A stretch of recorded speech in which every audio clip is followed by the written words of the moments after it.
तो अगर आज काम ठीक नहीं हो रहे, मतलब जीवन एक संघर्ष लग रहा है, तो इसका मतलब इमोशनल हेल्थ कमजोर है। अगर इमोशनल हेल्थ कमजोर है तो खुराक बदलो, खुराक बदलेंगे, आत्मा स्ट्रांग हो जाएगी, डूइंग अपने आप ठीक हो जाएगा, चेन बन जाती है। At least we need to know where we had to work. That's very important. That's very important. To know the root cause. Right. So root cause. तो आज अगर हमें रूट कॉज पता होगा, हमें पता होगा कि हमें कहाँ पर मेहनत करनी है। हमें कितने सारे भाई बहने मिलते कहते मेरे जीवन में ये प्रॉब्लम है, इस प्रॉब्लम को कैसे ठीक करना है। तो जीवन की प्रॉब्लम को ठीक करने के लिए किसको ठीक करना होगा? किसको ठीक करना होगा? मुझे अपनी सोच को ठीक करना होगा। अच्छा, then they come to the second step. तो फिर कहेंगे हाँ ठीक है, तो मैं बहुत नेगेटिव सोचती हूँ, तो मैं क्या करूँ, उसको कैसे ठीक करना है। अपने आप नहीं ठीक हो सकता ना कुछ भी। फिर अगर हम उनको कहते हैं आप हर रोज सुबह थोड़ा सा ज्ञान सुने, पहले मेडिटेशन करें।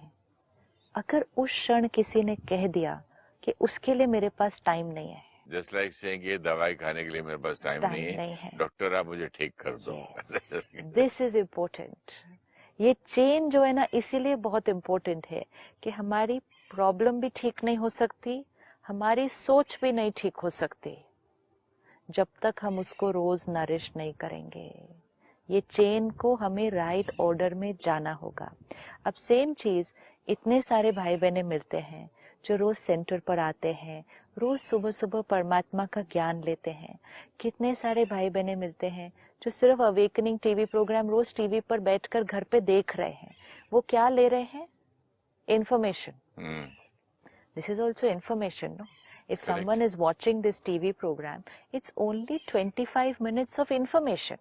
Correct. आप ले रहे हैं अंदर, पता भी नहीं चलता उनको कि कब वो बीज पड़ा और अंकुर उठा। पता नहीं चलता कब कैसे चेंज आ गया। नहीं, पता भी नहीं चलता कब वो इन्फॉर्मेशन हमारी रियल लाइफ में काम भी आ जाए। आपके साथ प्रोग्राम करते हुए कितनी बातें मैं कभी देखता हूँ कि देखो यहाँ मैं कभी जिंदगी में चुप नहीं रहने वाला। आज मैं इतनी बड़ी बात पे मैं अब बाद में जरूर पछता रहा हूँ। मतलब पछता रहा, गुस्सा आ रहा है कि मैं चुप क्यों रहा, क्योंकि फुल चेंज नहीं हुआ ना मैं अभी। तो मैंने बोला मैं चुप उस वक्त क्यों, उसको बताना चाहिए था, उसको बोलना, how dare he does that. लेकिन आपको चुप रहने में बेनिफिट था। सब कुछ अच्छा है, सब कुछ अच्छा लेकिन है। मन को पुरानी आदत है ना, तो वो पीछे से खेल रहा जरूर था। लेकिन वो इतना फायदा हुआ है कि ये प्रोग्राम सुनने से या बात करने से उस समय पे काम आई चीज। सिर्फ इस एक लाइन को देखते हैं, उस समय मैं चुप रहा, राइट?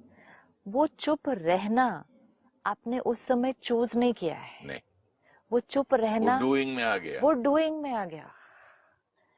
चुप रहना आपने चूज नहीं किया है, वो चुप आप ऑटोमेटिकली रह गए।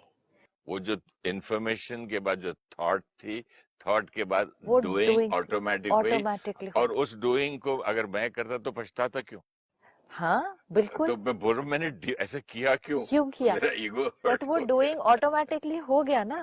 लेकिन मोस्ट इम्पोर्टेंट है कि उस दिन मैं चुप रहा कैसे। पहले हम कहते थे उस दिन मैंने ऐसा बोला कैसे, राइट? मुझे ऐसा बोलना नहीं चाहिए था। आज हम कह रहे मैं चुप रहा कैसे। दोनों केसेस में, चाहे मुख से बोल दिया या आज चुप रह गए, दोनों में चॉइस नहीं थी। लेकिन चॉइस कहाँ थी? कैसा हमने सोचा। सोचने में भी चॉइस किस बेस्ड पे थी? क्या क्या हमने अंदर भरा। इसीलिए परमात्मा कहते हैं कुछ मत करो, सिर्फ रोज सुबह सुबह पहले ज्ञान भर दो। कुछ नहीं करो और वो ज्ञान अपना काम अपने आप करेगा।